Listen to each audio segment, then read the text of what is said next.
প্রাথমিক গণিত পঞ্চম শ্রেণী পৃষ্ঠা 15। এখানে 3-এর 2 নম্বরে আছে 20,387 ভাগ 406।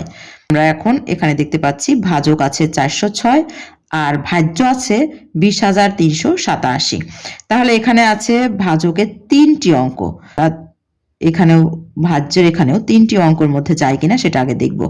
কিন্তু 3টি অঙ্কের মধ্যে কিন্তু আমাদের অনেক ছোট হয়ে যায়, যে কারণে আমরা আরো একটি অঙ্ক অর্থাৎ 4টি অঙ্ক, প্রথম থেকে 4টি অঙ্কের মধ্যে আমরা প্রথমে দেখব যে ভাগ কয়বার যায়। তাহলে এখানে 4টি অঙ্কের মধ্যে যেহেতু 20,387 অনেক বড় একটি অঙ্ক, আর 406 এর ঘরের নামটা কিন্তু আমরা জানি না, যে কারণে আমরা কি করব, এখান থেকে ডান দিক থেকে 2 অঙ্ক বাদ রেখে একটু দাগ দিয়ে দিচ্ছি তোমাদের বোঝার সুবিধার জন্য। আর এখানেও আমি ভাজকের এখান থেকেও 2টি অঙ্ক রেখে আমি এখন দেখব 20 এখানে থাকে ভাজ্যের এখানে, আর ভাজকে থাকে 4। তাহলে এই 20-এর মধ্যে 4 কতবার যাচ্ছে? 5 বার যাচ্ছে। তাহলে আমরা টোটাল এখন 406 কে আমি 5 দিয়ে গুণ করব। তাহলে 5 6 30-এর শূন্য হয় থাকে 3, 5 0 0, তাহলে এখানে হবে 3 আর 4 5 20, তাহলে হচ্ছে 2030।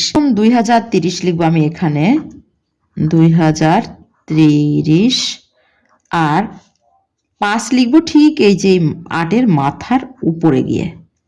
এবার আমি বিয়োগ করব, তাহলে এখানে থাকে 8 আর এখানে 3 3 মিলে যায় 0, এখানে 0, 2 2 মিলে যাচ্ছে এখানেও 0। এবার এখানে কিন্তু শুধুমাত্র 7 আছে ভাজ্যের এখানে, তাহলে 7টা আমি সোজা করে এখানে কেটে নিয়ে আসবো। তাহলে এখানে আছে 406, এখানে আছে 87, এই ছোট, যে কারণে কি হবে, যেহেতু ভাজ্য থেকে 7 আসছে সেজন্য এখানে 0 দিয়ে 406কে আমি গুণ করে এখানে একটি 0 দেব। এবার ভাগ শেষ হলো আমাদের 87, তাহলে উত্তর হচ্ছে ভাগফল 50 ভাগশেষ 87। ভাগফল 50 ভাগশেষ 87।